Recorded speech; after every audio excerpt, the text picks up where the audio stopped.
Perkenalkan, kami dari kelompok. Saya Rizka Handriani. Saya Hanifah Sabila Rahma. Kami di sini untuk memaparkan materi video pembelajaran mengenai uji asumsi klasik data untuk memenuhi tugas mata kuliah statistik diferensial dengan dosen pengampu Ibu Nelly Budiarti, SPD MPD. Berikut videonya, selamat menyaksikan. Assalamualaikum warahmatullahi wabarakatuh. Pada video pembelajaran kali ini, saya akan menyampaikan beberapa materi yang akan dibahas. Yang pertama, ada definisi dan tujuan uji asumsi klasik. Yang kedua, jenis-jenis uji asumsi klasik. Yang ketiga, jenis uji asumsi klasik pada regresi linear. Dan yang keempat, ada pentingnya uji asumsi klasik. Baik, untuk materi yang pertama adalah definisi dan tujuan uji asumsi klasik. Di sini kalian udah pada tahu belum sih apa itu uji asumsi klasik? Uji asumsi klasik adalah analisis yang dilakukan untuk menilai apakah dalam sebuah model regresi linear ini regresi linear ordinary least square ini atau OLS ya, terdapat masalah-masalah asumsi klasik. Nah, asumsi klasik itu sendiri apa sih? Nah, asumsi klasik adalah syarat-syarat yang harus dipenuhi pada model regresi linear OLS ini agar model tersebut menjadi valid sebagai alat penduga. Kemudian kita akan mengetahui apa sih tujuan dari uji asumsi klasik ini. Nah, tujuan pengujian asumsi klasik ini adalah untuk memberikan kepastian bahwa persamaan regresi linear yang didapat ini memiliki ketepatan dalam estimasi, tidak bias, serta konsisten. Nah, regresi linear OLS ini adalah sebuah model regresi linear dengan metode perhitungan kuadrat terkecil atau dalam bahasa Inggris bisa kita sebut dengan istilah ordinary least square. Nah, di dalam model regresi ini ada beberapa syarat yang harus dipenuhi agar model peramalan yang dibuat menjadi valid sebagai alat peramalan.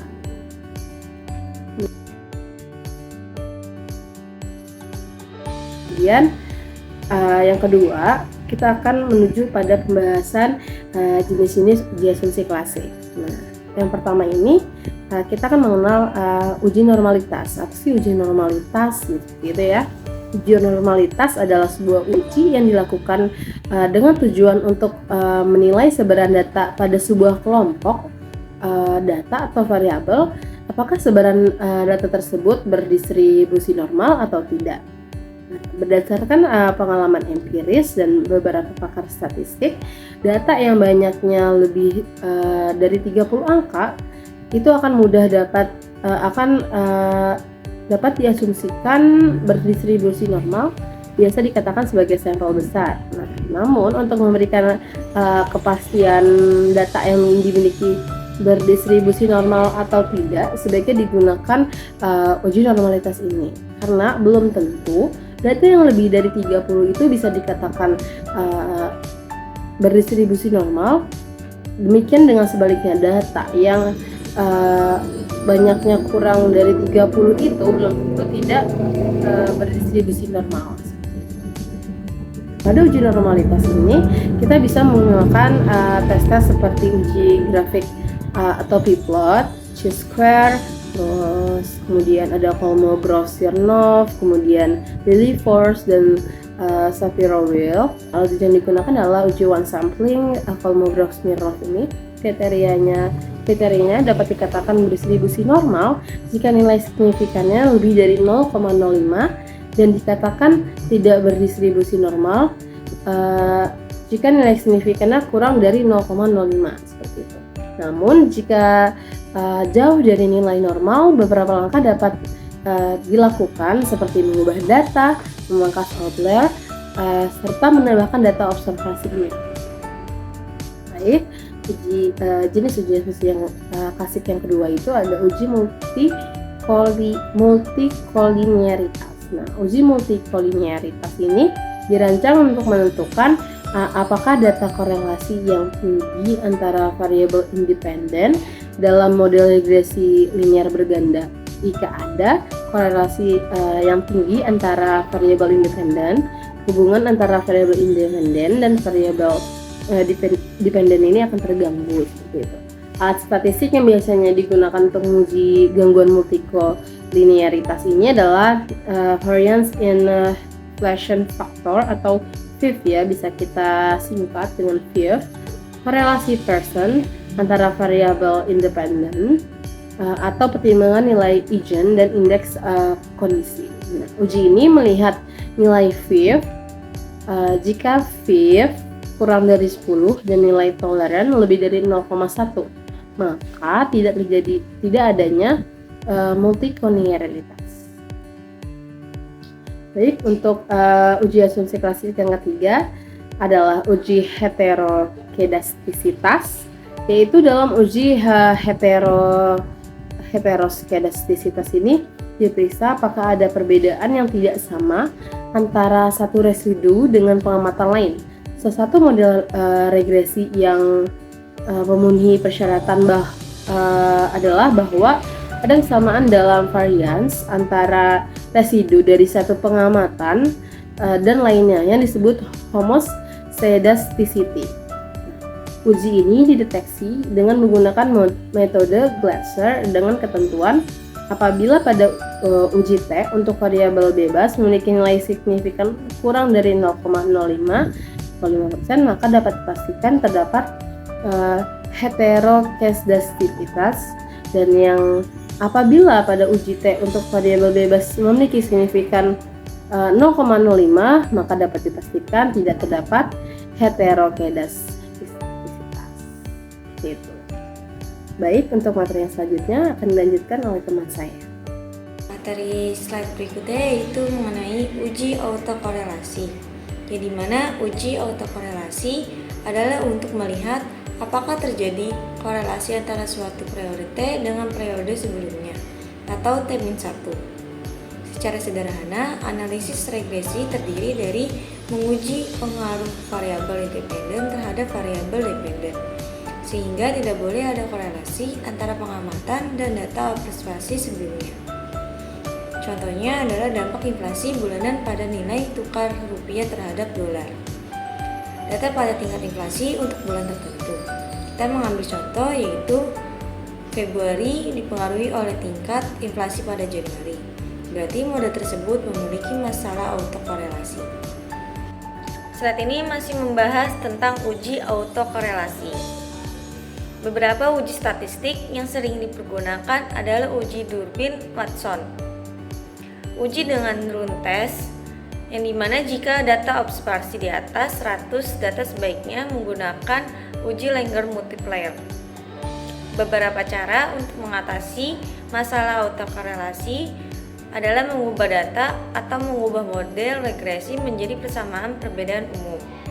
Selain itu juga dapat dilakukan dengan memasukkan variabel lag dari variabel terikatnya menjadi salah satu variabel bebas, sehingga data observasi menjadi berkurang satu.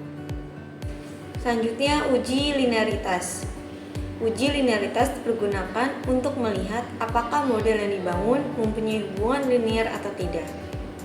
Tes ini jarang digunakan dalam beberapa studi dengan alasan karena model biasanya dibangun atas dasar studi teoritis, yang dimana bahwa hubungan antara variabel independen dan variabel dependen adalah linear.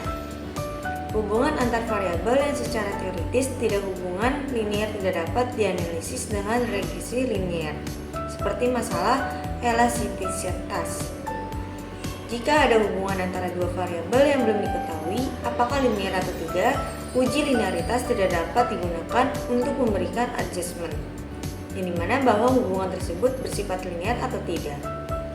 Tes linearitas dapat dilakukan dengan menggunakan uji Durbin-Watson, tes Ramsey, atau tes pengali Langer. Materi ketiga membahas tentang jenis-jenis uji asumsi klasik pada regresi linear. Ini mana dibagi menjadi dua. Yang pertama itu asumsi klasik pada regresi linear sederhana, terdiri dari data interval atau rasio, linearitas, normalitas, heterokodasitas, outlier, dan terakhir itu autokorelasi. Pergunakan hanya untuk data time series atau runtuh waktu. Sedangkan yang kedua yaitu asumsi klasik pada regresi linear berganda, terdiri dari data interval atau rasio, linearitas, normalitas, heterokodasitas, outlier, autokorelasi, dipergunakan hanya untuk data time series atau runtut waktu. Dan terakhir yaitu multikolinearitas. Materi keempat membahas tentang pentingnya uji asumsi klasik. Yang dimana uji asumsi klasik memang sering dianggap sebagai langkah wajib sebelum melakukan uji hipotesis dalam penelitian kuantitatif. Namun ketika hasil tidak sesuai harapan, berbagai reaksi mungkin muncul. Beberapa orang mungkin merasa panik, sementara yang lain mungkin mencoba transformasi data atau beralih ke metode uji lain. Meskipun begitu, ada reaksi yang dianggap kurang tepat, yaitu memanipulasi data agar sesuai dengan harapan. Harapan asumsi klasik, manipulasi data, seperti memangkas outlier, dapat merugikan validitas hasil analisis. Menurut Azwar 2010, bahkan menyatakan bahwa analisis hipotesis bisa dilakukan tanpa uji asumsi klasik terlebih dahulu, dan hasilnya tidak selalu menjadi invalid meskipun asumsi tidak terpenuhi. Slide ini masih membahas tentang pentingnya uji asumsi klasik. Sementara asumsi formalitas seperti random sampling, distribusi normal, dan hubungan linear sering dianggap sebagai langkah rutin.